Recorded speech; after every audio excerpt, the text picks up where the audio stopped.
Hey guys, I'm Scarfy. And I'm Krüz. And welcome to Subwuffer Entertainment. My apologies, I'm Naka. Sorry, there was some kerfuffles. That was my fault. Continue. And welcome to Subwuffer Entertainment Treehouse, a determinedly drunk, geeky, and chauffeur podcast where wolves we house and a tree we entertain, bringing you all the latest entertainment news. Set's a lot like a music appreciation class. We talk about what's going on in certain topics and see how people react to them in certain ways. And that song that you were listening to was Nightmare by Avenged Sevenfold. And by the way, I fucked up the universe. Yeah, you kind of did. Happy Halloween, guys. I know it's technically not Halloween, but it is our Halloween episode, and we decided to bring a very special guest with us. The pumpkin you see on screen. That is our guest. Yes. Yes. Shutterwolf, welcome to Subwuffer Entertainment Treehouse. How are you tonight? Oh.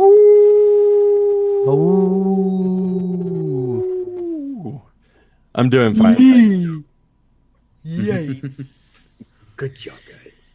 How are you guys? So, I'm doing pretty good. I mean, you want to know something funny? I was looking over this agenda, and honestly, there was just not a lot of big news this agenda. I hate to spoil it for you guys, but this agenda was kind of not big news. Excuse me. There's short. So I don't know about you guys. Other than that, I know. Yeah, Shutter and I are going to be having a belching contest during those things. I got a 25 float ounce Natty Light here by my side to help me. So I'm about halfway through. Oh my gosh! You better bring it, son. No, please don't. Please don't. I'd rather fill up the stream with more talking than more belching, please. Anyway. Belch. More poop. Yeah. Anyway. So guys, how was your week? How was your week doing? How is my week doing? I don't know. I may have stayed up till 2 o'clock in the morning last night. Yep. Well, yeah, we'll get into that. Hold on. We'll get into what we want to talk about. But first, we have to acknowledge the elephant in the room. Naka, you have a Blue Yeti microphone. Yes, because, well, you guys sent us $37 and then I had to pay the rest. Actually, I had to pay all of it, and I got the money. Hey! Don't do that, man. I'm being facetious. Thank you so very much for the help, you guys. It actually does mean a lot when people can chip in to pitch into a show that they thoroughly enjoy. Yes. And how do you like your Blue Yeti mic? Well, I can go woo, woo, woo, woo, woo, woo, and adjust the gain so I could be like scoliosis and blow everybody's ears out. But I'm not going to. I'm not going to. I can actually talk at a distance. Yeah. And that's the nice thing about the Blue Yeti. You can talk in a distance, but it really is kind of like not the best thing for the chat because the chat wants to be able to hear everything. Vincent the Fox guy, thank you for subscribing. I don't have an egg to give you. My desk fan is like right behind my mic, and it's blowing like right over the mic. But because it's only picking up the sound in front of it, it doesn't pick up any of that, which I always think is clutch. $4 and a paperclip. I mean, assuming you gave the $4 paperclip together, I think that's actually pretty nice. I mean, $4 in a paperclip is still something, so. I mean, I don't know, but we'll probably have to take that donation and pay our $350 fine for our wooing. There's no fine for that right now. Yeah, there really isn't. And there's a $350 award for our wooing. That would be great. If someone donated $350 to Subwuffer Entertainment Treehouse for our woos, I would be so happy. Give me your money. Give us No. We can't ask for people for money. Fucking no, that's a joke. Game. Give us your money so we can invest in better ways. No, that's the government's job. Ask for your money. Yeah. Ask for. That's a euphemism. Anyway, guys, Naka and Krüz and I have something to announce because last night, I am not even kidding, we all were watching Stranger Things, literally binge watching the entire show. And Stranger Things 2. Watch the whole thing. Watch Stranger Things 2 in as many days. We were finished, and we literally finished roughly around the same time. We kind of all finished in our own, timeline. I think Naka finished the latest, and then Krüz finished the At earliest. 1:30 PST. Well, in your respective AM. time, you said 1:30 a.m. I said like 2:15. I don't know. I don't know like exactly how it was side by side, but it was later for me. But my computer was struggling. But first off, we have two questions. How did we like Stranger Things season 2? Oh, it was great. By the way, we're keeping this spoiler free. Yeah, and I actually preferred season 2 over season 1. I thought they branched out a little more, and I thought that was great. Yeah, and you realize like the themes they brought in for the first season, and then you kind of like you're thinking, how can they go deeper? And they, go deeper. I mean, technically, I think that we're revealing like some of the songs featured is not really it doesn't have anything to do with the plot. But I'm pleased to tell you that there's some Metallica in there. Yeah, that's all I'm gonna say. Metallica. All right, I'm just gonna do a quick. Anyway, I want to test something. It's because my headset is hooked up in a weird way. Can you hear me from over here? Yeah, but it's yes. kind of spacey sounding. Oh yeah. It's kind of spacey. It's kind of spacey. Yeah. Like a lot of like it's going across the room. I mean, I did technically walk across the room. Oh well. Yeah. Can you come back now? Can you come? Get back. Yes. Get back there. But anyway, my second question, literally, Shutter, is there any way that we can convince you to watch Stranger Things? I need to find time. You guys were all watching it last night when I was off at a Halloween party. I mean, that speaking kind of of which, is true. Yeah. Well, yeah. But yeah. But yeah, there's just a lot of work, and I've also picked up a new project now. Is that if you've been to my website, I've mentioned that I am building a version 2 of the Shutterwolf suit. So there's a project that's going on. And still got the daily life and events that are coming up. And next month there's Thanksgiving, there's a wedding I gotta go to, and holidays are coming up. And it's like, whoa, I need free time somewhere. Yeah, so like it is a lot of work. So there's just not much. Yeah, I guess I was going to say I actually went to a Halloween party I want to say 2 days ago, and I actually was the DJ of that Halloween party. Oops. And we partied like it was 1990. 9. Or was it 1999? The GIF. It's like party like it's 1945. I actually said I said 1990 instead. Yeah. But anyway, guys, I have a hard drive from 1990 sitting over here. God damn. Yeah, I posted it up on my Twitter here earlier today. So somebody goes, but yeah, remember when Aaron posted the Tower of Xboxes? Aaron? Yeah. She did. Oh, that was great. She did.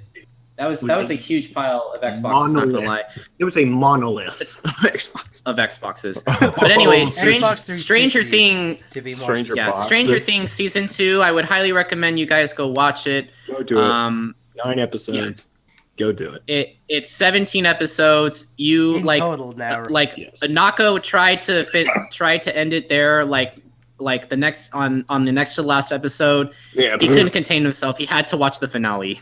Yeah, my computer was at 20%, and I saw the timestamp said over an hour, and I'm like, fuck. So I realized I'm gonna have to keep the thing plugged in, and it's gonna be red hot by the time it's done. But it was worth it. Yes, it was. Anyway, we are going to get into our usual agenda today, starting with Krüz with music. Krüz. I should probably have the Word document up. That's a little important. Yeah. I almost forgot that. Yes. Anyway, take it away. All right. So, important question. Will you take the red pill or the blue pill? Can I take the purple one? That's not an option, damn it. Well, yes, that's the thing the title references. I'll admit, it's a fairly clever title for Maroon 5. If you never would have guessed, thought it would have been prog rock or something. But yes, the album is called Red Pill Blues from Maroon 5. Is the pop rock bands, and I use the term rock loosely there. Their sixth studio album, albeit it's from a shitty band. I used to not mind them that much. I think I forget when. I think it might have been 2010-ish, but I sort of enjoyed listening to This Love. Albeit now I like the Pantera version significantly more. It's a cool sounding song. The do do do do do do do, like, because it actually has some kind of tune to it rather than this just bland, artificial sounding pop bullshit. Anyway, I linked the song purely based on the title. It's called Whiskey, featuring the rapper A$AP Rocky. The other songs are Don't Wanna Know, Cold, and What Lovers Do. I couldn't get through more than 5 seconds. After typing this, I realized I said 5, and it's Maroon 5. Lol. Of listening without cringing so hard, I thought I'd get a hernia. But if you like it, go ahead, take the red pill. If you want to move on, I don't understand why you... Well, hold on. I don't understand why you think Maroon 5 is like the absolute worst band. I'm sure there are worse out there. There are worse bands. I mean, you think of worse as in worse, like less, like Maroon 5, like they're like production wise is good sounding. It's like solid sounding. They have everything. They have the best equipment money can buy, clearly. In terms of quality, right. They're good. But then you have the musicianship and the actual, the actual content, the composition of the songs, and just how bland and dull it all is, especially with reference even to their older stuff. It's just kind of like, it's just like, right. Man, it's just no. They're even no. Tap on my window, knock on my door. I wanna Even make that, you like, beautiful. Yeah, I know. I know how that can be. I mean, I'm the only one who finds Adam Levine's voice annoying as fuck. That's what it sounds like to me. Like, shut the fuck up, dude. You can't sing worse shit. Anyway, Naka, what do you have to say regarding Maroon 5? My rant. I have nothing to say because it's boring and garbage. It's boring garbage. Trash. Can't you say anything regarding it besides it's just boring garbage? I really don't like Maroon 5. To me, I'm the trash man. I sleep in garbage. Trash man is gold mine. Did you say yins? Get the fuck out of here. What the heck is I grew up in Baltimore. I don't like Pittsburgh very much. Question, what is yins? It means you all or you are. My friend is one of my best friends is a Steelers fan. It's a little foam brick thing that says yins are a jagoff. I'm just like, what the fuck? Anyway, you can stay. Yep, you said Maroon 5 blows. You just welcomed yourself right back in. You won my respect back. Congratulations. Yes. I'm not screaming into the mic yet. Yeah, Shutter, what is your opinion on Maroon 5? I am not a big fan of Maroon 5, and I think about the best thing about Maroon 5 is the commentary that Krüz just gave. Yeah, pretty much. That's pretty much all I gotta say about Maroon 5. The only good thing my family loved listening to Maroon 5, but that voice, that stupid voice, it's just oof. I don't know. Just not a huge fan. It's a real high pitched voice. It's like, it's not that it's like high pitched. I mean, high pitched is like that doesn't matter. I don't like people who just do like people can do what they want, but just the kind of effeminate sounding, kind of like kind of singing. I'm just like, don't. It's weird. Don't. But like his, it's just kind of. Raymond, I won't lie. I've been to Pittsburgh twice. I won't lie, Pittsburgh is a nice city. It kind of actually reminds me of Bethesda a little bit, downtown Bethesda. But that's Anthrocon is the only time I'll be tolerated there because of my, affiliation with sports teams. But yeah, what am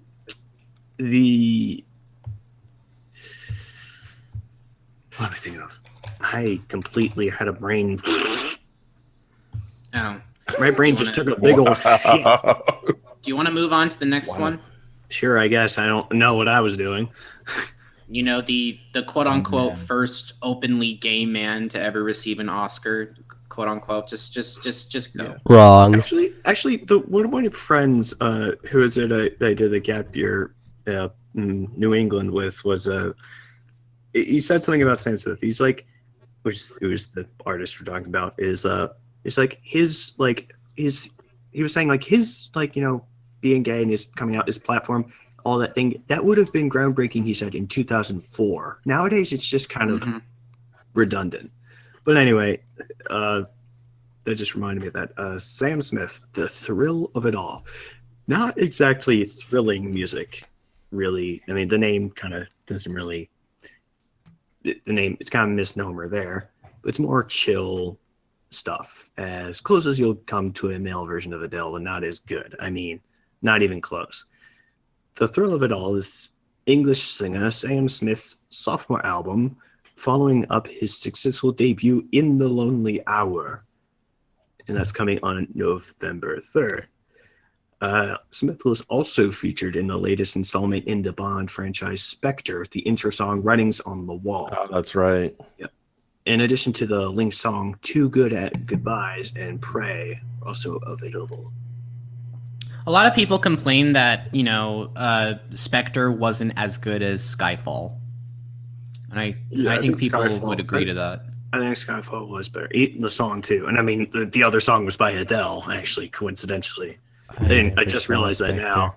But yeah, I think that... You don't see a lot of movies, Naka. I really don't. That's the thing. It's sad. S.E.T just kind of felt like tying up some loose ends, and that was it. Yeah, you're referring to the movie or the... You're referring to the movie or the soundtrack? The movie, the plot. The soundtrack in the movie. S.E.T is off of the On Her Majesty's Secret Service. Right. That's where it's ended off from.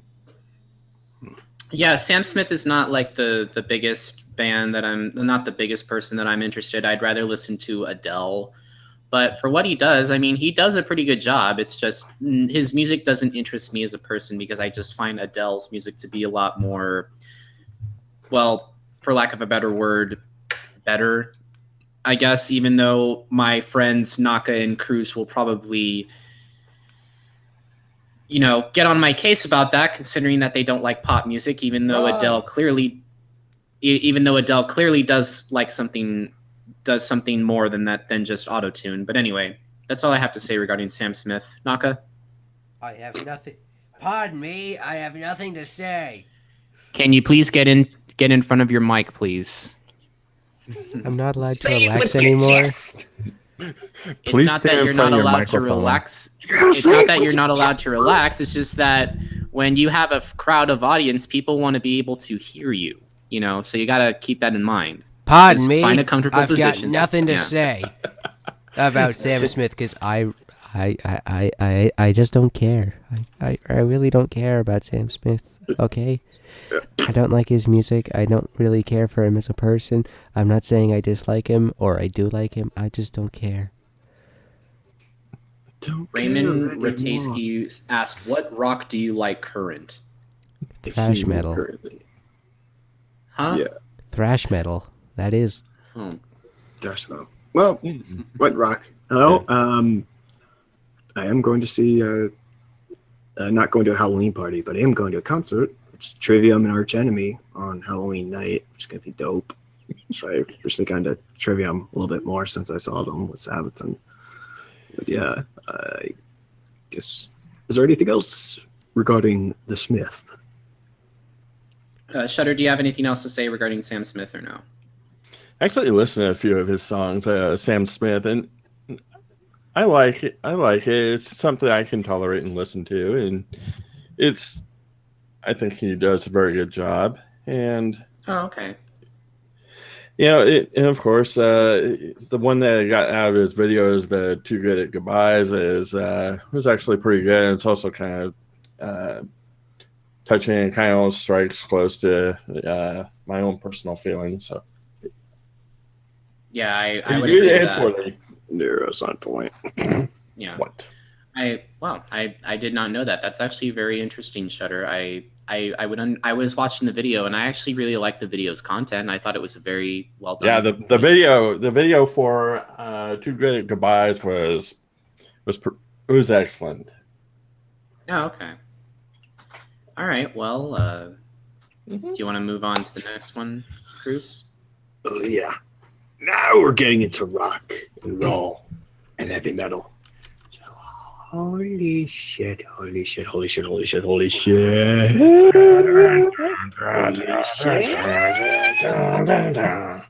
Yeah. Okay, the little fanboying session is over. It is Judas. It ain't over. Shit, no, not this one. What? Not what? I am a What are you growling about? Breaking the law, breaking the law. Breaking the law. Yeah, I'm a huge Judas Priest fan. I have a Screaming for Vengeance poster right beside the Number of the Beast and Sabaton's Last Stand posters. Although Defenders of the Faith, which is what that little thing in my Twitter bio refers to, is my favorite album, with my favorite song being The Sentinel, although Painkiller is a close second. Their last album, Redeemer of Souls, assured fans that Richie Faulkner was more than capable of taking over for KK Downing, longtime dual guitarist with Glenn Tipton. Judas Priest was the band that really emphasized the dual lead guitar, something Tom Araya from Slayer cites in reference to Kerry King and the late Jeff Hanneman, who has since been replaced by Gary Holt of Exodus. My name is Jeff. Yeah. My name is Jeff. Fun fact, Slayer covered Judas Priest's Dissident Aggressor on South of Heaven, which is pretty dope. Anyway, you ready for the title? All right. It's not too special, but it is typical of Judas Priest. The album will be called Firepower, which Halford states will feature some of our best work.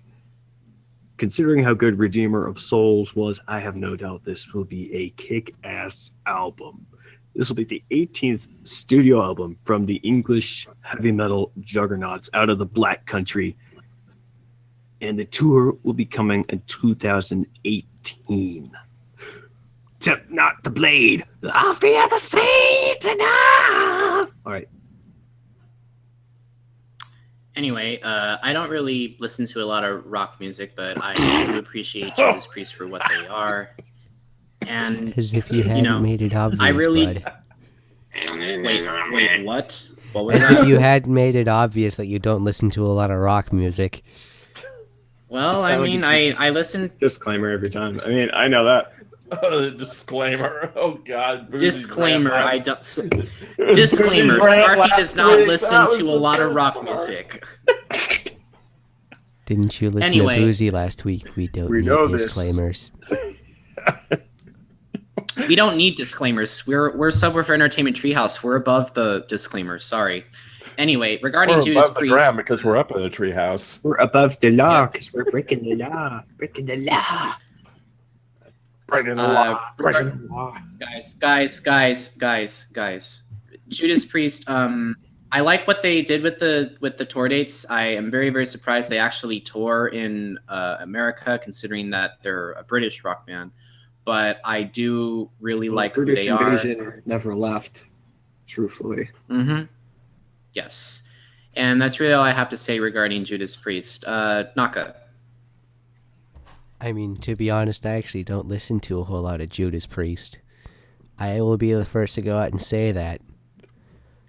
I mean, I think it's cool that, they're kind of still alive and kicking and touring, but I don't know if I'll be rushing out to go see them like I did with Metallica. Rolling Stones. Kind of still alive. I mean, the Rolling Stones are the ones that are kind of alive.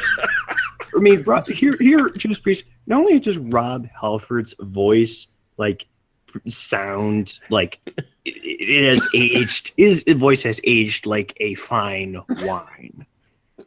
Richie Faulkner has brought young life into the band alongside the master Glenn Tipton. They got the same. They got God. It's just. I mean, God. They just don't seem to have an off button. They just don't stop. Is what you say? The only music that makes you want to eat the soul from someone's head. I mean, kind of like that. There's something along those lines. Well, it is called Redeemer of Souls, or that last album was. We don't know much else beyond that. Hopefully, there will be some, teaser trailers or whatever coming out about the actual music itself. But I, for one, am pretty excited. I pretty much own every Priest album. I mean, except for some of the ones with Tim Owens, which they don't count. Yeah. Awesome. Yes. So, do you have anything else? Do you have anything else to say? Do you have anything to say, Shutter? Oh hell yeah, I got a lot to say about the Judas Priest, man. Like Krüz said, yeah, it's definitely going to be a kick-ass album. And of course, if their 2018 dates, I'm definitely going to block off April 17th because they're going to be here in Portland at the Portland Veterans Memorial Coliseum on April 17th. Oh, yeah, well, that makes sense. Oh, yeah, that makes sense because Shutter Wolf is actually a veteran. Yeah, they are coming. No, they're in Portland. It's not that easy. Which is why you would also enjoy it. Which is why you would also enjoy Sabaton, shameless plug. Yeah, it's better than the freaking Moda Center right next door. Yeah. No. Well, literally, like the way they revealed, or as we call it, the Rose Garden. Yeah, the way they revealed the album, it shows their tweet. It literally just says Judas Priest's new studio album Firepower will be arriving early 2018. So casually dropped, and it's just like everyone's like, "Holy shit!" They are coming to DC in March, so I'm gonna. They are. Yeah, so that's not too far. They are also coming to LA, but I would feel like a noob just going there. You gotta venture out, Scarfy. Yeah, you gotta go there. I know, I gotta venture out, but bands are so much money, and I don't have the money to spend on that many bands. We all miss Dimebag, man. I got the Dimebag Dunlop wah pedal also. Dimebag? Yeah, from Pantera. Is the anyway, there's one more here. It's also something I have. It's like a little banner I have in my room. It says, "War is the answer." And that is 5 Finger Death Punch. So I know that there's a divisive view about them in the metal community as far as them being just, there's a lot of people who hate them, there's a lot of people who love them. I love them, but I also understand that there's a lot of just these people who just don't like them. I'm just like, that's fine, I don't fucking care, but I love them. Anyway, remember when I mentioned that thing about 5 Year Death Punch having that greatest hits album something a long time ago because their contract? Well, it's finally been announced as the lawsuit has been settled. Along with it, there will be 2 new songs, one of which has been released called Trouble, which is a pretty dope sounding riff. I mean, they have also the thing, some of their songs sound kind of the same, but this one, right off the bat, just kind of has a little bit of a different sound with the way that they're playing it. The greatest hits album, titled A Decade of Destruction, will be released on December 1st. Another song which is not yet available, which I believe is the new song because I have not seen this title anywhere else, is Gone Away. The track, yes, Battleborn is a good one. My personal favorite is War is the Answer, that song from that album. The other songs there, which is, to me, this kind of isn't really greatest hits. It's more just a snapshot of their discography. There's probably be a much contested list among fans, but the album list is as follows. Besides the other 2 songs, it is "Lift Me Up," from well, I won't mention the album. It's Lift Me Up, Wash It All Away, Bad Company, Under and Over It. Why did I say Bad Company twice? I don't know. I'm an idiot. Because of Bad Company? I don't know. I'm just an idiot at this point. Bad. Let me take another look at this shit. I just realized this. I'm a fucking idiot. Wrong side of heaven. Nah, you're just cruising along. I want to make sure I get it right. I'm sorry, I'm an idiot. Hey, it's okay. We've been stupid. Right. You're doing all right, Krüz. I don't know if I have the other titles right, but you really need to get in front of your mic. Yeah, I'll just say the other ones. Hopefully, I'll just get them right next time. If I do, I don't know. Don't tell me what to do. I'll go and get it. But anyway, yes. After Bad Company, second one, there's Wrong Side of Heaven, House of the Rising Sun, I Apologize, The Bleeding, Jekyll and Hyde, Remember Everything Coming Down, My Nemesis, Battleborn, as Raymond mentioned, and Far From Home. Yeah. Yes, I actually listened to. I'm really a little annoyed that you know, War is the Answer isn't on here. But yes, you remember everything. I remember. I remember listening to. I remember everything that Krüz showed to me, and I'm not gonna lie, that was like one of the best songs I've ever heard. Just running a fucking blender. Whatever. The hair dryer. Obviously, Okay, my mom forgot I was doing this, and the sound pipes are acting up again. So I'm just gonna shut the hell up for a few minutes. Okay. So I didn't miss any. I just listed Bad Company twice. All right. Anyway, that's really all I have to say regarding Five Finger Death Punch. Naka.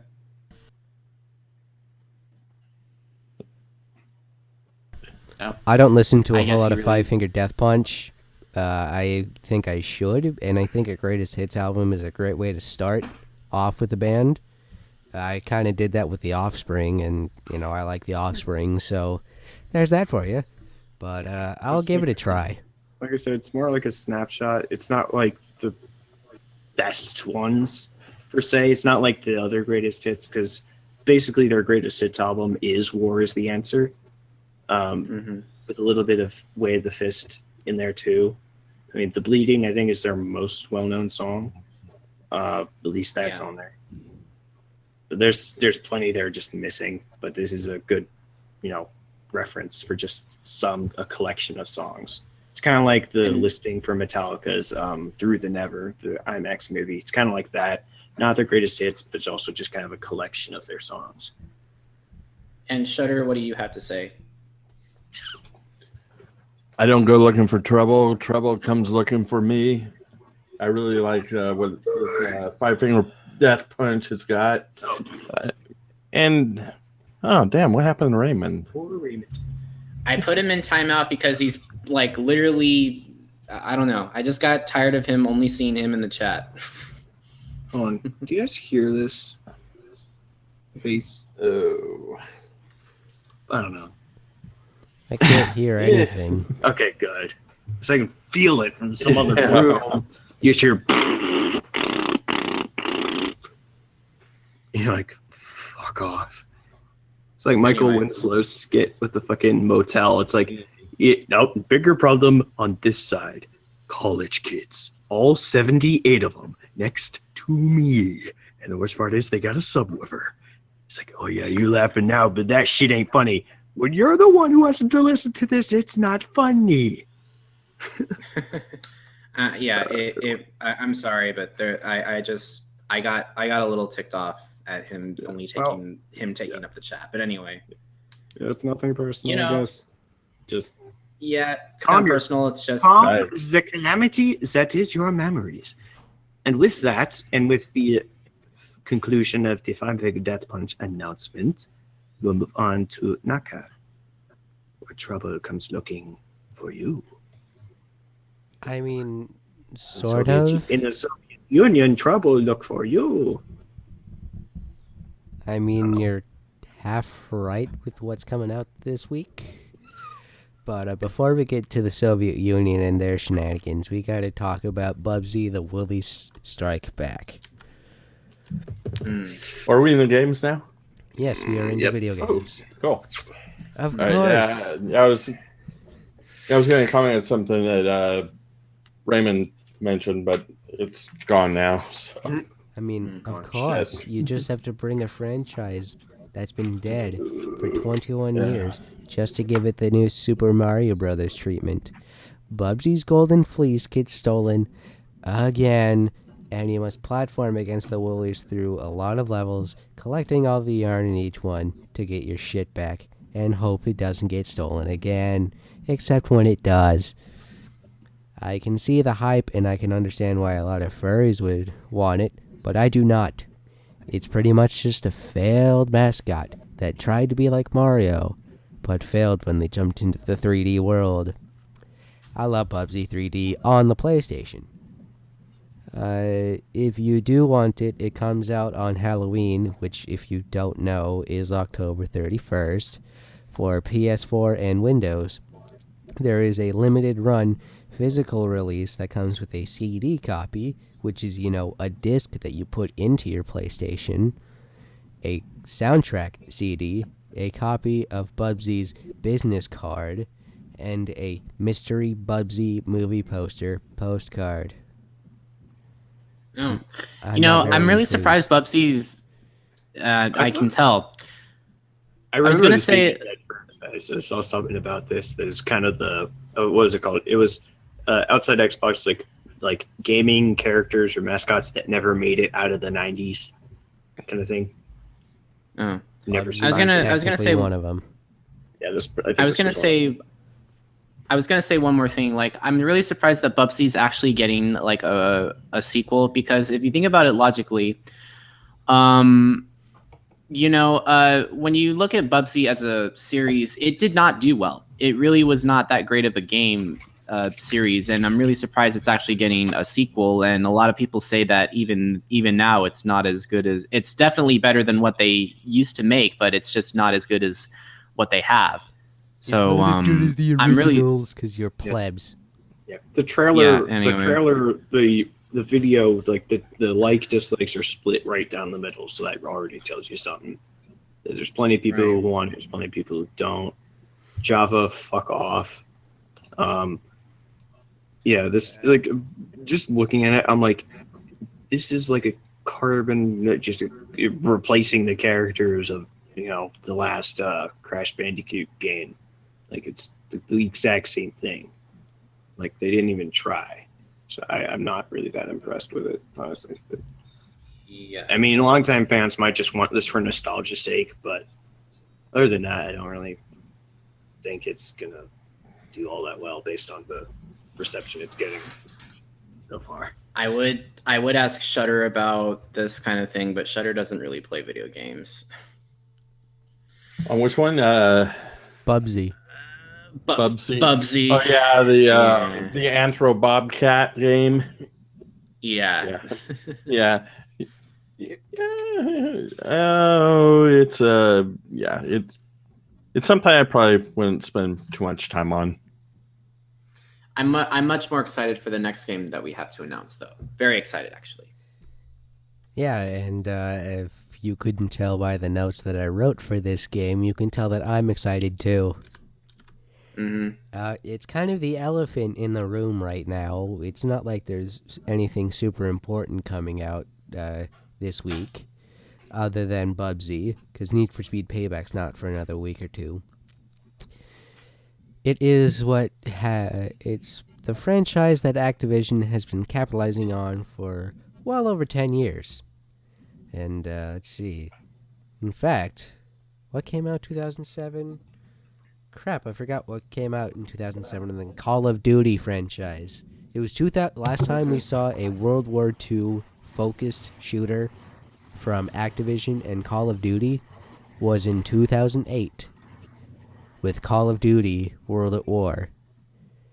And speaking of World War II, it's Call of Duty World War II. Mm-hmm. Call of Duty is finally making a return to form.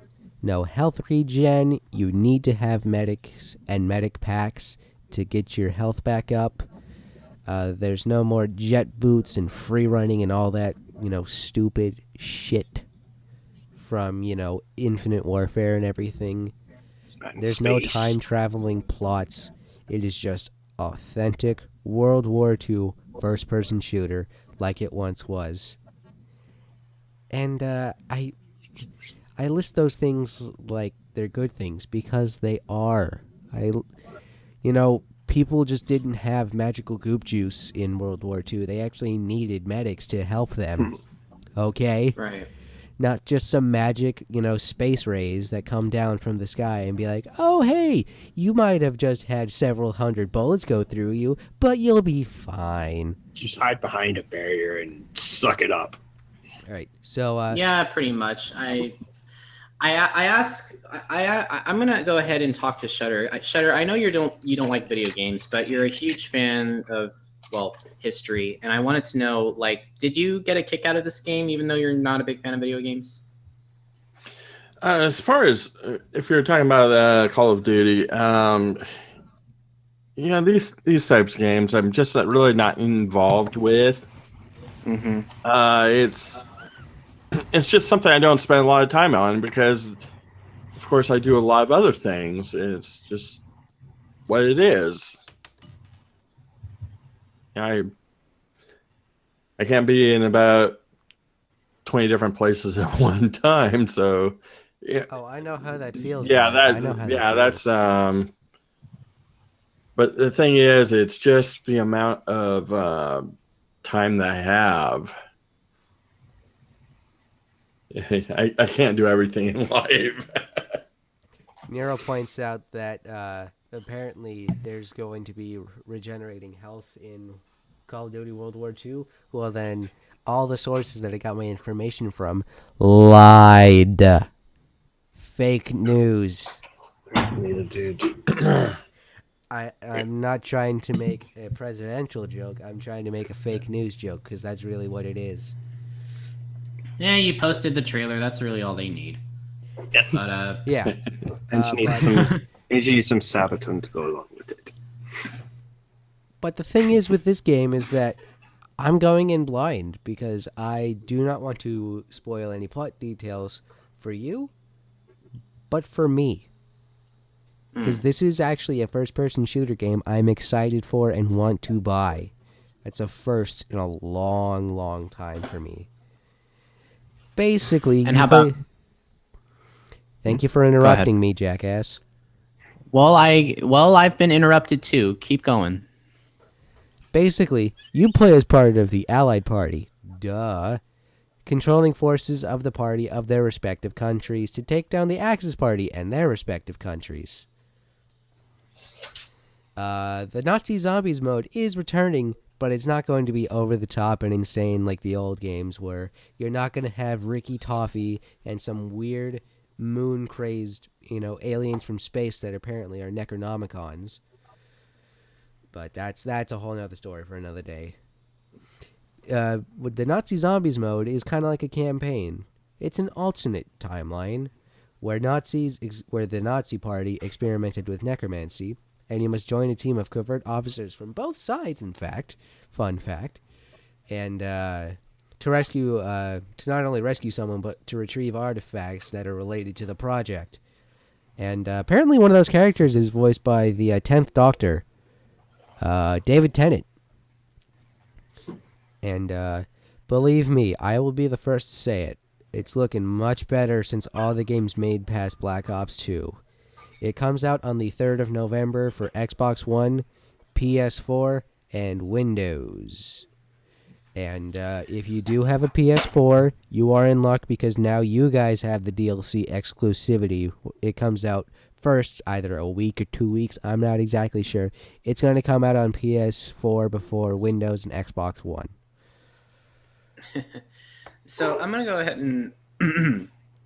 Sorry. So I'm going to go ahead and say this right now. I'm not a huge fan of Call of Duty. I never really enjoyed the games. I know what it's like. I know how it plays. It's just like any other combat game that people just really like to make a fortune out of. Call of Duty is a big, video Call of Duty game is just the poster monster. child for that. Pretty much. I don't have much to say about it, but I do like the concept that they're doing with this one, considering that it takes place in World War II, which is probably one of the most interesting points in history. But anyway, that's really all I have to say regarding Call of Duty World War II. Is there anything else that you want to say, Krüz? Through the gates of hell, as we make our way to heaven, through the Nazi Krüz. lines. Primo Victoria. I know. Krüz. I did actually. I think I got the beta, but I think I lost the code for it. But I might actually get this at some point because I enjoyed the kind of historical basis, at least of Battlefield 1. Give or take how actually accurate some events were. But again, I'm studying 20th century Europe right now, and I don't know. I think kind of just sort of immersing yourself into that kind of era and actually just getting into that combat, I think could be a very, very cool thing for this game. And I'm also glad that they kind of moved out of the space age and actually, made a game, that's saying a lot from Call of Duty. And you could also argue that Call of Duty is also copying Battlefield with Battlefield 1, but I do think they're, at least this is at the very least, a step in the right direction for them. That is correct. Anyway, that's all we have to say, Naka. Well, that's all for releases for brand new games that are coming out this week. Unfortunately, I am a little under the weather, so when I typed this, I was planning on doing "It's time for the Fuzion Frenzy." It's time to duel. By the way, there is a Yu-Gi-Oh marathon on Twitch.tv right now, but don't watch that. Watch us. Yeah, that just reminded me of that. But unfortunately, I am a little bit under the weather, which is probably a reason why I stayed up till 2 o'clock in the morning last night. But I'm going to go with a retro game showcase, a first for us, with Fuzion Frenzy. While our agenda is short, I wanted to do a piece about one of my favorite party games. I'm going to increase my gain a little bit because I feel like I'm talking a little softer. Yes, you need to do that. Fuzion Frenzy is a party game that launched with the original Xbox way the hell back in 2001. I grew up with most of my friends having the Xbox and a copy of this game. And let me tell you, that always made for some fun parties. And I'm actually meaning that. I had a lot of good memories with this game. While technically it is a minigame-based game, the games themselves were fun and unique compared to other party games like Shrek Party Slam or whatever. Or Sonic Shuffle, which isn't as good. You can't really compare it to Mario Party because it's not dickish like Mario Party. But Mario Party is the best party game, though. Mm-hmm. The AI is not as dickish. Or the RNG, random bullshit. But, well, you couldn't screw each other over with items and all that crap a la Mario Party. It was basically, if you're the best and could win the most orbs, you won the Fuzion Frenzy. It wasn't dickish. The boards were good. The games were great. Well, boards meaning areas, which define minigame sets. And you always had a good time playing. With the Xbox One platform, so the original Xbox One, the One S, and the soon-to-release One X, which is next week. Which, I mean, it's just an updated version of the Xbox One S. It's more powerful, so there you go. I've already covered that release. I like what it's trying to be. I mean, it's an HD remake of It's not necessarily a remake. Game. It's a re-release / remaster because with the Xbox One S, the One X, the backwards compatible games for not only the 360 and the original Xbox are going to have some sharpened graphics, and they're going to be upscaled a little bit. Right. And with its recent re-release for the Xbox One via the original Xbox backwards compatibility, which I immediately bought when it came out, I feel like it's time to talk about some of my favorite classic games on this show. With each wave of Xbox games coming to the Xbox One, I will be speaking about the notable ones on this show. Great. Oh, yeah, What that's do you really guys all I have to say? For Retro Games Showcase, for Fusion Frenzy, I don't really know what to say regarding Rude. Okay. That was rude. Anyway. No, I'm just kidding. Holy shit. So for Fusion Frenzy, I don't really have much to say. I like what it's trying to be. I know that people are happy that regular Xbox games are being showcased on the Xbox One. I wish the PS4 could do the same. Sadly, it does not because PS4 is dumb like that. But anyway, that's really all I have to say regarding Fusion Frenzy. It looks like a very interesting game. I like what it's trying to be. It's not something that I would particularly get, but if you guys are interested, go on ahead. Krüz, what do you have to say? I like the look of this. It kind of reminds me of some. I didn't play this game before, but I think I've played somewhat similar games. I like the idea of controlling the sphere, roly poly, whatever the fuck it's called, things on the tracks. The sumo balls of death. Yeah, those things on the tracks. I think that looks pretty cool. It looks like a Oh pretty man, fun those game. made for some fun battles. Yeah. I don't know. It's a game I don't think I'm really going to be able to get, but it's only $10. only 10. Yeah. Well, I'm not shitting. I'm not shitting you. It's literally only $10. I put it on my list. I don't know for sure, but I might like to get some other kind of games, party games for my Xbox. It's the only one we really have, or that we have at home is #iDarb, which is an amazing game, by the way.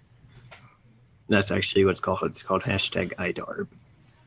I always thought it was just called iDarb without the hashtag. It's just 16-bit kind of handball, and it's the announcer just shouts random movie quotes like "Stop calling me Shirley," so that kind of shit. Mm-hmm. Where's my thing? But anyway, yeah, it does look cool. Yeah, that's really all we have to say. I don't even. Shutter, do you have anything to say regarding this game? Pretty sure you don't, but. For this one, no, I do not. And okay. That's perfectly fine. Like I said, I don't have a whole lot in the game. And again, that's perfectly fine. Perfectly fine with us. Don't. I will. You reposted in the wrong neighborhood. Mm-hmm. Watch me swoosh right in. Yeah. Yeah, I think we just lost Raymond for good. Oh boy. Yeah. Oops. Oh well. Oh shit. Oops. Press F to pay respects. What? No, don't press F. That would spam the chat. Anyway, that was No. Let's press F in your mind. The thing is Raymond is one of my werewolf buddies that I've met at BLFC, and we do engage in a lot of conversations personally, and he also is a follower of mine on my other werewolf account, and conversations there and all that stuff. So, I mean, he's almost like a friend. He is a friend to me. So, of course. So yeah, it's I'll be back. Who knows?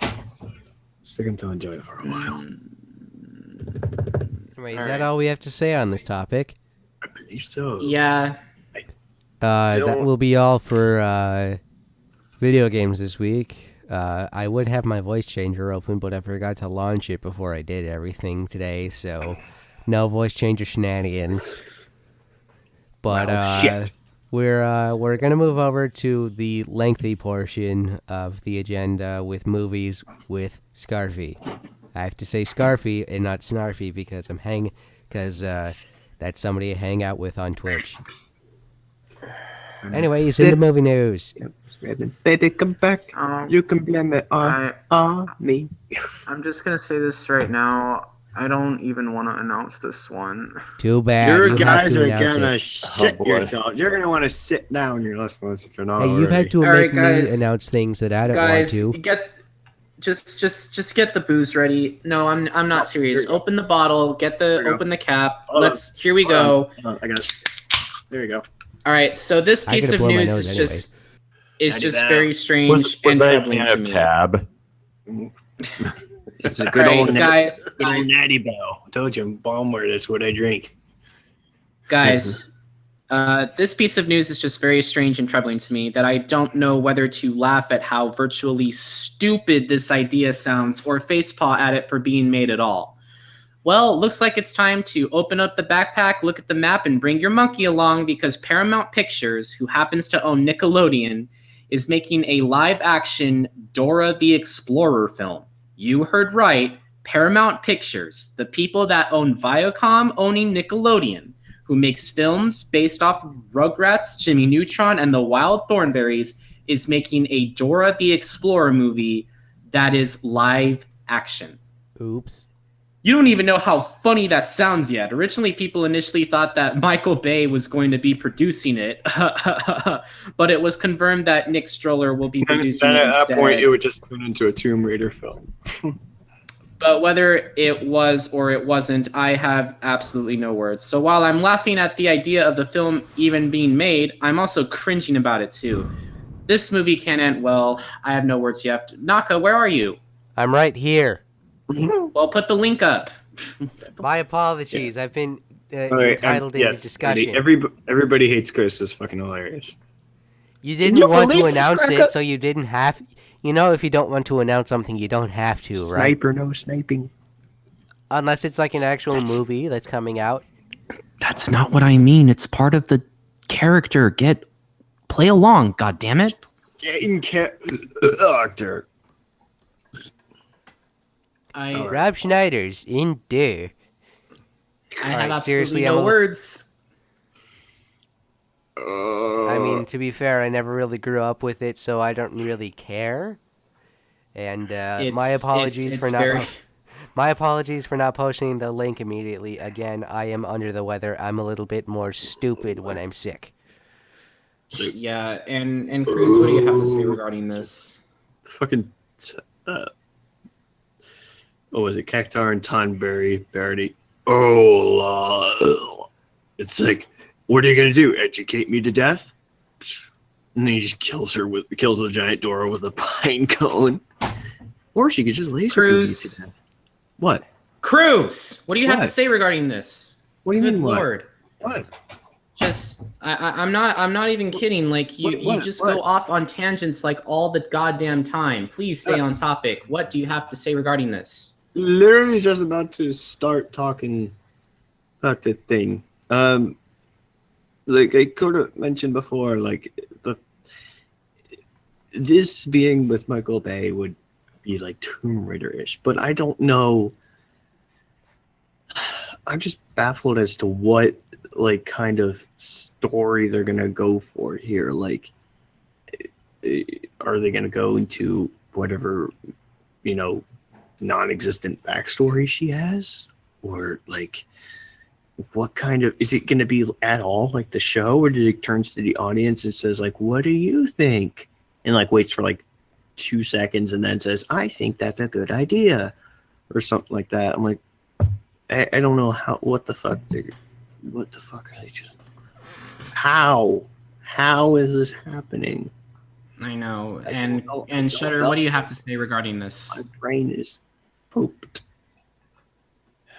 Shutter, what do you have to say regarding this? I really don't have much to say on this one.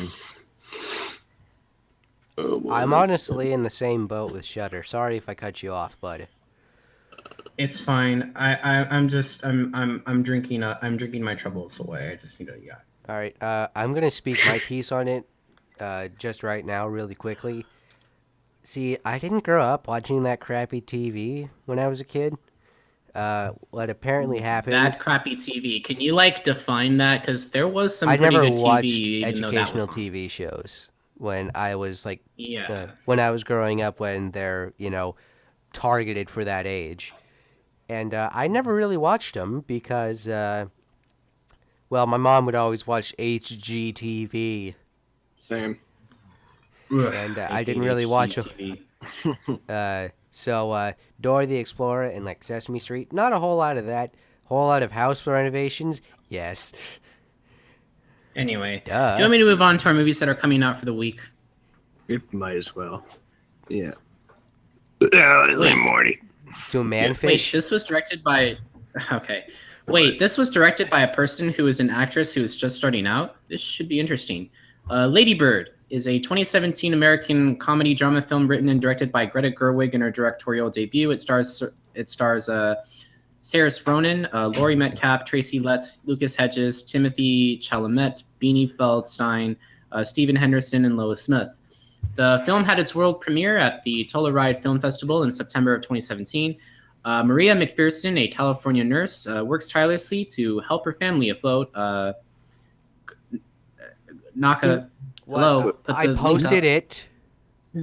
I'm a backpack, Morty. I'm a backpack, Rick. Lady Bird, and then the link. It blends in with the background.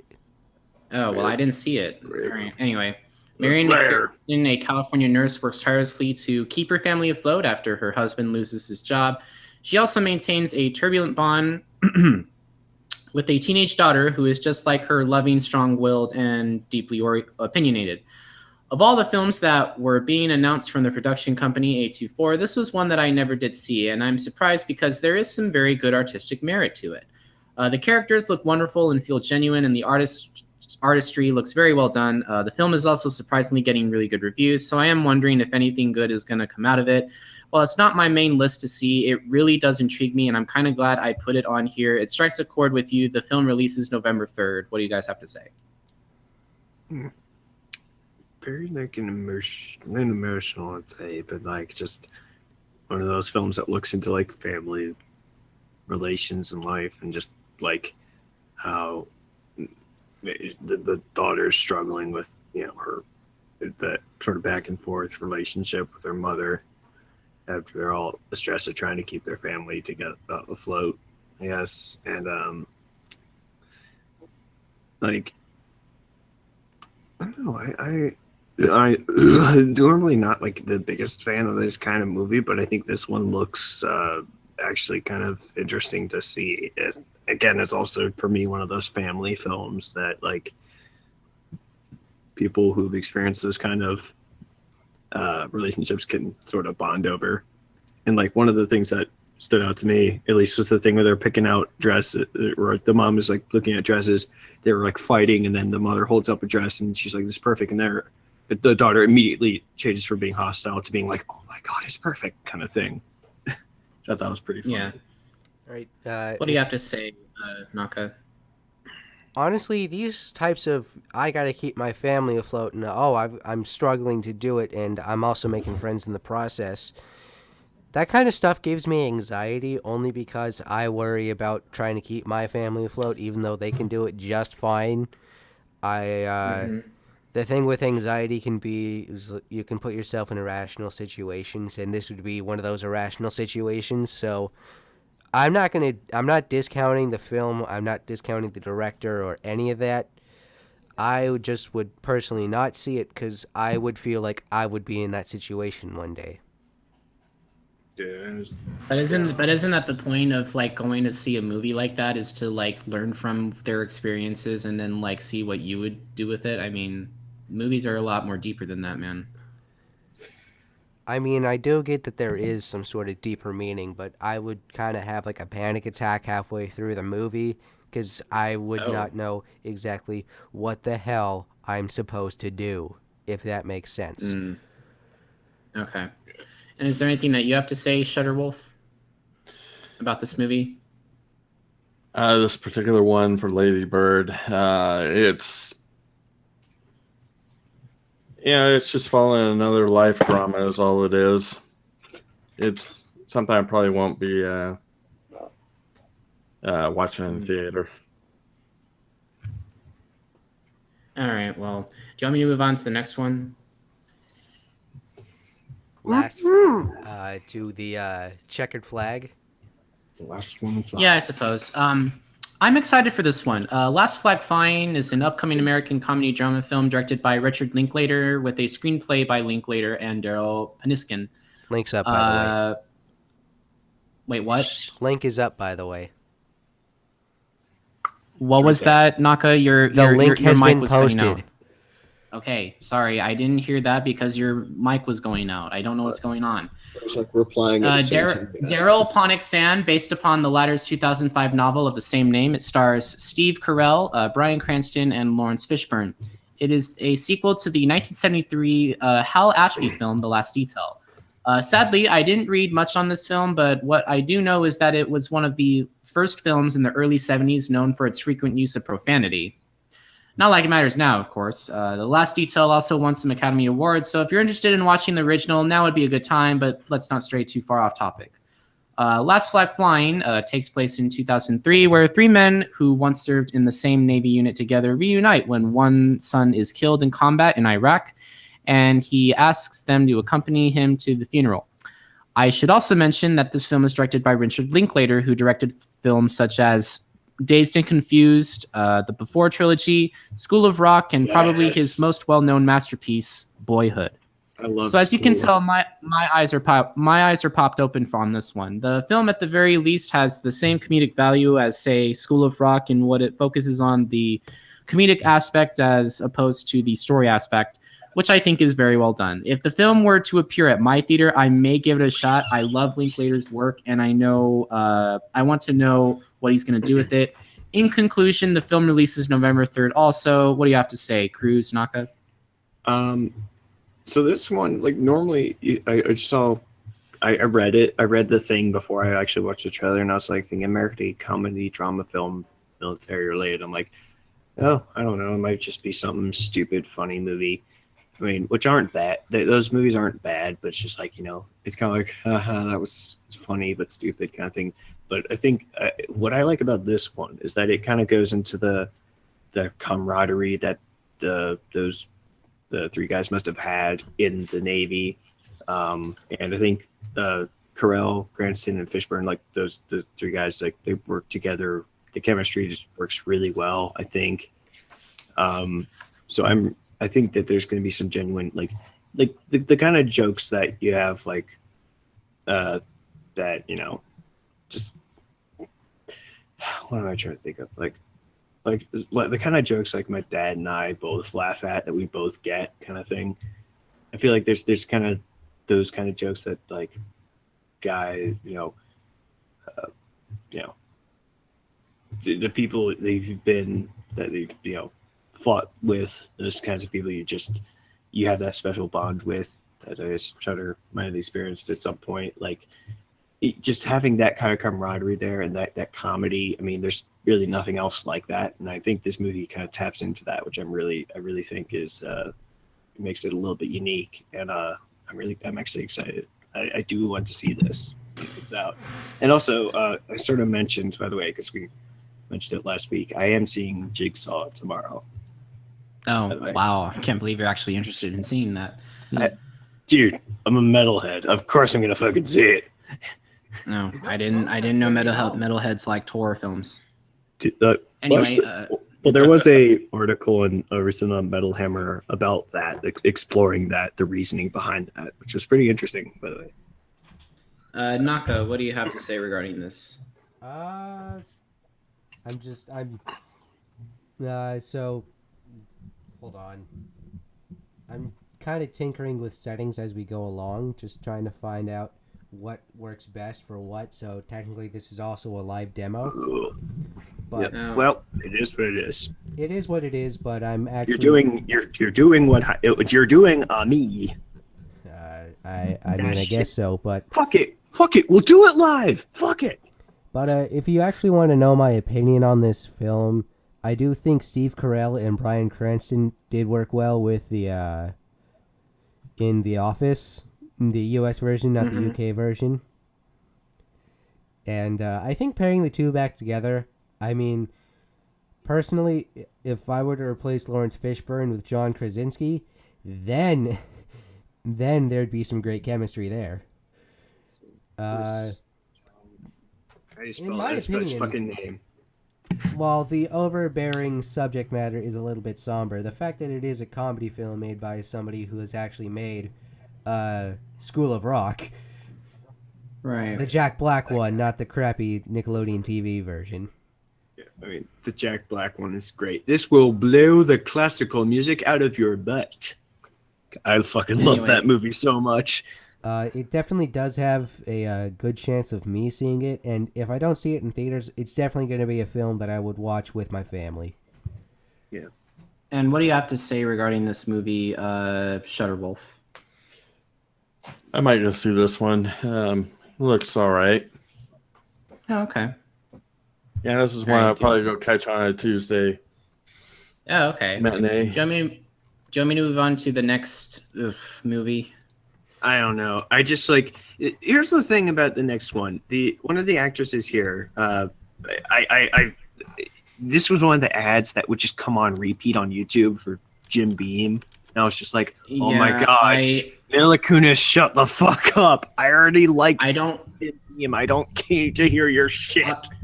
I'll just go ahead and say this. Mila Kunis is literally my least favorite actor ever. Anyway, let me move on to our next. Inside the Rackets, Jim Beam. Oh dear, here we go, guys. The holiday movies. Here we go. Great. Are they trying? They're trying to beat Christmas with the Cranks. No one's gonna beat that shit. That shit is gold. Well, the Christmas with the Cranks wasn't even that good of a movie anyway. Tim Allen is a riot, though. I love Tim Allen. A Bad Mom's Christmas is an upcoming American Christmas comedy film directed and written by John Lucas and Scott Moore, and a sequel to the 2016 film Bad Moms. Oh, the film stars Mila Kunis, Kristen Bell, and Kathryn Hahn reprising their roles from the first film. Christine Baranski, Cheryl Hines, and Susan Sarandon joined the original cast as well. I need to address the elephant in the room again. I knew about this trailer for a while, but I never decided to be vocal about it until just now, which I will now explain my reason. It's a good reason. With holidays being celebrated before Halloween, this original trailer came out in early September, and yeah, there's already there's already Christmas shit in the stores. Like at least like Rite Aid like already has Christmas decorations already, sort of set up. Don't even get me started. I'm just like, fucking guys, at least wait until, November 1st. Thanksgiving. Like, Jesus Christ. November 1st. Wait until November 1st. At least wait until Halloween is actually fucking over. Like, Jesus Christ, guys. Why the heck did you think I waited this long to talk about this movie? Anyway, it's a good point. Over time, I just got really annoyed seeing holidays being paired up together in September in retail stores. That, honestly, guys, I was quite frankly just out of it. I am only now bringing this trailer up because of its release date, and I'm sure my co-hosts and I can agree that we don't really want to celebrate or acknowledge Christmas in September, do we, guys? No. Yeah, or October. Yeah. No. I mean, I don't want to even acknowledge it in November, for God's sakes. I mean, it's like going to December.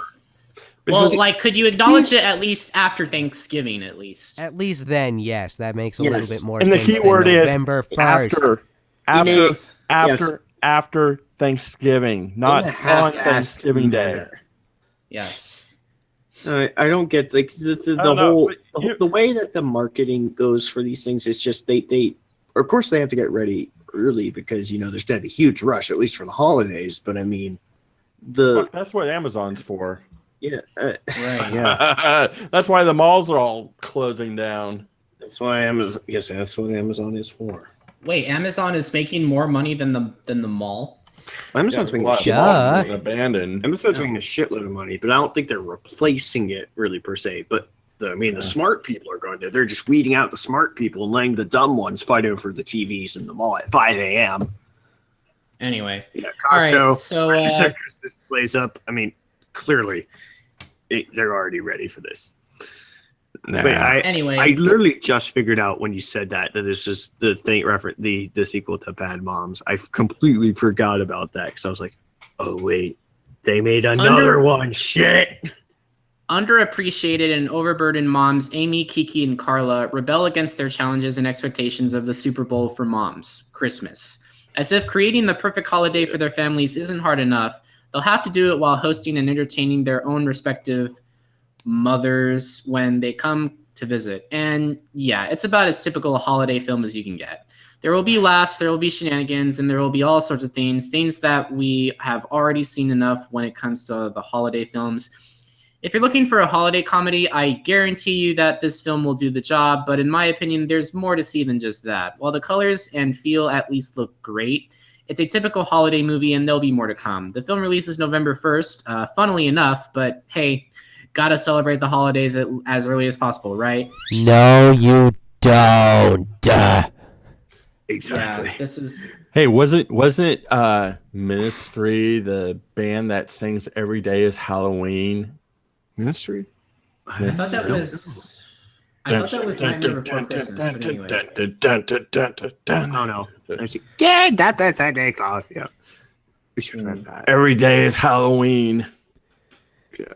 Every day is at another least in day my of world. misery. Let's just get Marilyn Manson and Korn, jamming up in here. And some, Rob Zombie while we're at it. I'll take Rob Zombie over any of those guys. Okay, Rob Zombie's awesome. There's one thing that kind of made me laugh in this trailer, which was I think I'm whenever I feel like I'm stupid, you just open your mouth and then I feel a lot better. I have those moments quite a bit sometimes. Someone else something dumber than I did. I feel a lot better now. Well, apparently the apple doesn't fall far from the tree, but this one looks like he got run over by a fucking lawnmower. The sound of a lawnmower running over a flip-flop. Is something wrong with your mic, man? You're coming a little in muffly, just a little bit. But which one of us? It's called a pop filter. Well, you're still coming in a little tiny bit muffly. Is this better? No, that's worse. Is this better? I don't know what's going on, man. I've never used this microphone before. They're happily married, but there's still something flying around. They can't really join in now because it's too...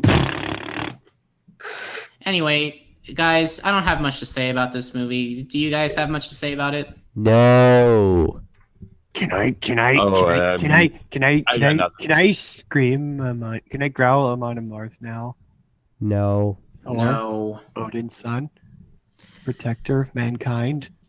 Nice to meet your foot. Do you want me to move on to the next trailer that I'm pretty sure everyone is excited to hear? Witty banter. And here we go. Man, after what feels like an eternity, the Marvel Cinematic Universe is now bringing their latest piece to the big screen, and thank God I can finally get more hours at my job. I mean, see the film. Yeah, that's right, see the film. Anyway, Thor Ragnarok is a 2017 American superhero film based on the Marvel Comics character Thor, produced by Marvel Studios and distributed by Walt Disney Motion Pictures. It is the sequel to 2011 Thor and 2013's Thor: The Dark World, and the 17th film of the Marvel Cinematic Universe. The film is directed by Taika Waititi, with a screenplay by Eric Pearson and the writing team of Craig Kyle and Christopher Yost, and stars Chris Hemsworth as the title character, Tom Hiddleston, Kate Blanchett, Idris Elba, Jeff Goldblum, Tessa Thompson, Carl Urban, Mark Ruffalo, Anthony Hopkins, and Krüz as Fenrir. I mean, a CGI puppet. Yeah, that's right, CGI. Seriously, Krüz. It really looks like you. They had... Chat. I'm going to go ahead and ask you a question. I'm too fat. Tell me that Krüz does not look like Fenrir in Thor Ragnarok. They told me I couldn't. infringement. They told me I couldn't have the role because I'm too fat. Anyway, actually, I'm not. I just have a beer belly. Anyway, that's honestly, it. You have a beer belly. Kind of. Well, perpetual beer belly. I mean, regardless of if I drink or not.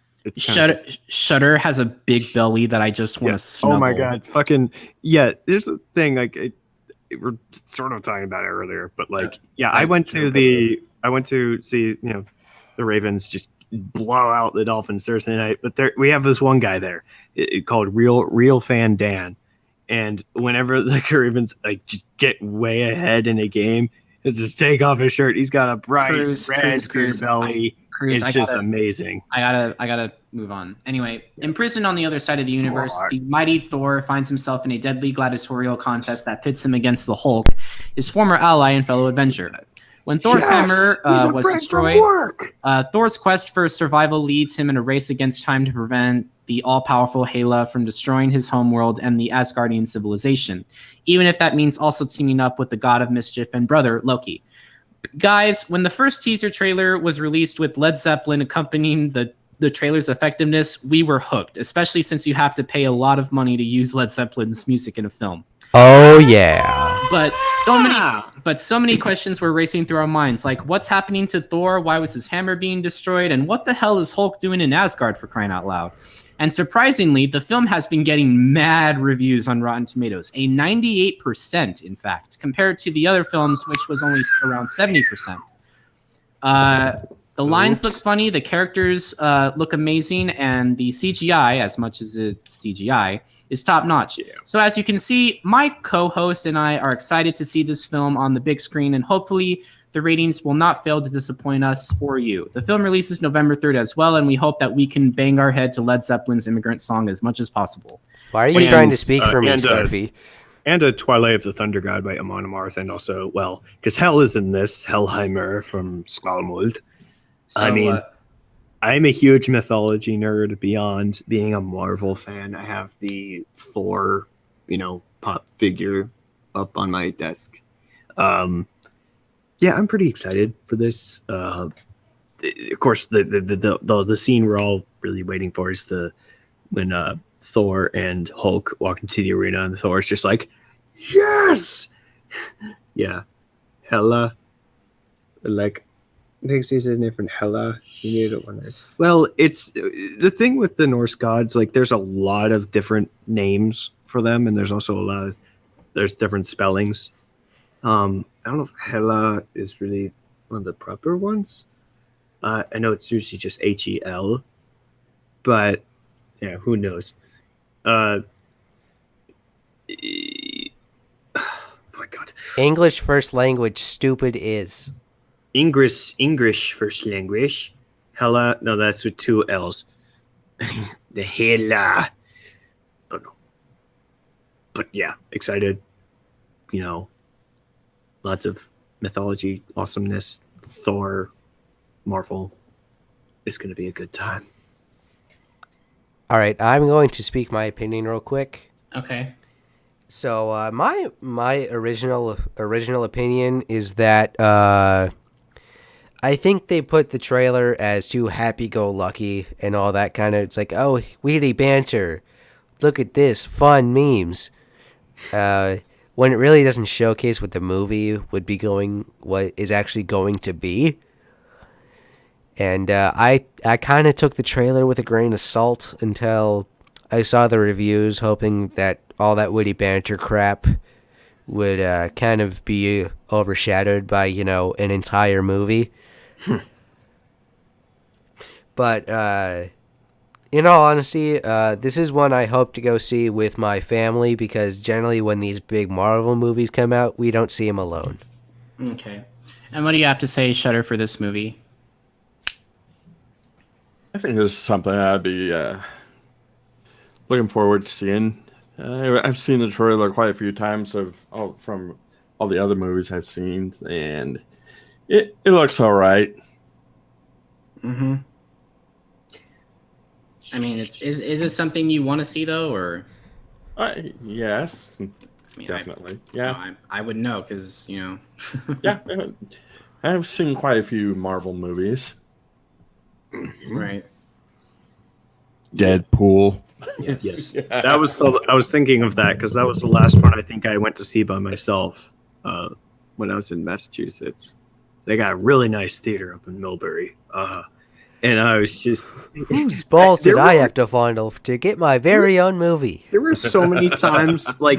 Pulverine. I'm just thankful it wasn't just me bursting out laughing in the theater during that movie. That was just a masterpiece. Mm-hmm. Oh, God. Anyway, do you want to move on to our coming attractions? Yes. Let's go ahead. Den of Thieves. While planning a bank heist, a thief gets trapped between two sets of criminals. And yeah, that's about as great as the plot goes. That sounds like me trying to play with two groups of friends on Grand Theft Auto Online. Yeah. I might as well. That's kind of like, I guess, what the movie's based off of. It does. I like that or at least, I forget the actor's name, but the guy's like with the lead with the police squad. He's like, we're not the good guys. What, the police for quad? Police squad. I don't know what else do I want to call them. The Police squad. I don't know what else you want to call them. I don't know. There's other words, I guess, but I can't think of them right now. That word would be for quad. Replace the S with an F. No.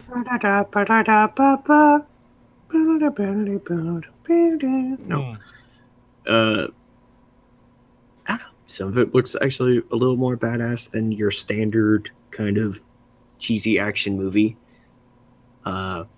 Might be a little more well constructed given the actors. I did notice there was one actor who was also like on the gangs who was in what was it? Guardians 2. I did recognize one of those guys who was in there. I don't know. I like the way it looks. I don't know if I'll go out of my way to see it, but it does look like a pretty, high octane action movie. Mm-hmm. I wish it was a Trios of Pancakes. And as for you, you know what's really fucking good? Evil Skeevers. And as for you, Sugar, I don't get it. Yay, another bank heist movie. No, you're not excited for this. Another heist at the bank is. Oh gosh, not really. No, let's move on to the next coming attraction. I haven't seen Logan Lucky yet, so don't spoil it for me. I'm not. You need to see it though. This movie kind of almost follows that. Yeah. And Anyway. Beverly Hills Cop 2 and all the other gazillion Die Hard and all that craziness. Well, everyone knows that Die Hard is the best Christmas movie ever, but anyway. Yippee double A, motherfucker. Anyway, let's move on to the next coming attraction. Acrimony. A faithful wife tired of standing by her devious husband is enraged when it becomes clear she has been betrayed. Oh, my husband's cheating on me. I should go stab the fucker. Just go full on assassin. The funny thing about this thriller is that it's also directed by Tyler Perry. You just had to ruin it. I know. It's life drama. Next. Next. Wait, you don't like it after I mentioned that? The same actress is also in Proud Mary, which looks a lot better. Yes, Proud Mary looks amazing. So it's kind of like it's a little too soon after that to see this, and I'm just like, oh no! But I was just thinking of her actually being a badass. If it was actually good, that would be great. But it's directed, produced, and written by Tyler Perry, and that's a huge, problem. Anyway, do you want me to move on to our next coming attraction? Yes, more Sabaton. Journey's beginning. Journey's End. Based on the play of the same name, the film tells the story of a group of British officers led by the mentally disintegrating young officer Stanhope, variously awaiting their fate. I have no sense of direction. Yeah, I don't know where this movie is actually going. Neither do I. I'm too confused. Looking for the guy, but I don't know what he's trying to get out of it. Yeah, it's like basically like Sabaton's The Price of a Mile. Like the guys are just waiting in a trench to die. Basically, you're like, I know he's looking for this guy, but then what? What's he trying to get out of it? Like, what's his actual connection to him? That's the only thing I don't get. But other than that, I like the look of it. I just hope there's actual story and that I can actually understand it. Something I might go see like on a cheap Tuesday. But it's not Tuesday, Patrick. Tartar sauce. Anyway, let's move on to the next coming attraction. You mean our last one? Yeah. Phantom Thread. Set in 1950s London, Reynolds Woodcock is a renowned dressmaker whose fastidious life is disrupted by a young, strong-willed woman, Alma, who becomes his muse and lover. Reynolds. Okay. Funny thing I need to announce is this movie is starring Daniel Day-Lewis, who in 2012 he played Lincoln, and it's been 5 long years since he's actually been in an acting role. So Damn. to see him in this movie is going to be very surprising. I'm very, very shocked that he's going to be in this movie. So, I've seen Lincoln at least twice. I think it was a very, very well made movie, and Daniel Day-Lewis did a fucking amazing job in that movie. Mm-hmm. Here, I think he's trying to be. It kind of almost strikes me as a Edgar Allan Poe story, like a guy just it's everything might seem normal at first, but then he slowly starts to go insane. Life unravels at the seams, no pun intended. But I don't understand exactly what's going on. Like the trailer seems to go dark, but it's just not sure how, because you understand his fascination with like clothes, like stitch. I don't know what's it called, with making clothes and being a seamstress. Yeah, I don't know, whatever you want to call it, but. And that somehow ties to his love life. Somehow, I don't know. But if there's another trailer that gives a little more insight, I think it should be a little more interesting. Just so it's a little kind of, not a horror movie, but just like something a little bit dark. But I don't know. I'm just a little lost on this. Do you have anything else to say, Shutterwolf? I haven't gotten to speak yet, but I'll let him speak first. Oh. No, I am a nice person. Let our guest speak first. Sorry. This particular one, I really don't have much to say. And as for you, Krüz? La-di-da, just going about my normal life. I'm a good person, I make good money, doing a good job, and then, oh my goodness, this person is going to ruin my fucking life. I've heard this story before. Yeah, I'm not sure. It doesn't really interest me. I don't understand. Like, why can't you just like take a movie, for example, take its example that it could happen to you, and then do something that the person should have done, and learn from the movie, even though you don't really like the movie. I just don't get that, man. We've had to do that with every movie. No, they want to make it relatable to people, not just tell a story we've heard many, many times. I don't know. I think it's gonna do well. I would hope it does, because Daniel Day-Lewis is a pretty damn good actor. Yeah. I don't think it's not good. I just don't know what's exactly all going on with it. It's like trailers have to leave you wondering about it, but this does that a little too much to where it's just like, I'm just kind of confused. I would be excited if I was less confused about it. Just a little bit. Yeah. I mean, I'm not saying it's a bad movie by any means. It's a story that I've heard before, and I don't really care for that story. All right, well, that is it. That is it for the coming attractions. We don't have any mail that we should read or can read. I mean, we can read the important notice from Picardo.tv. Yeah, that makes sense. Dear creative minds, please read this notice carefully till the end to learn exactly about actions you might have to perform. Next week No, I'm just kidding. Anyway, guys, we do have one more thing we want to share with you. We have our Streamlabs. For those of you who don't know, Streamlabs is what we use to take your money. For Entertainment Treehouse. Well, not exactly that. So I like being a meme about it. Give us your money.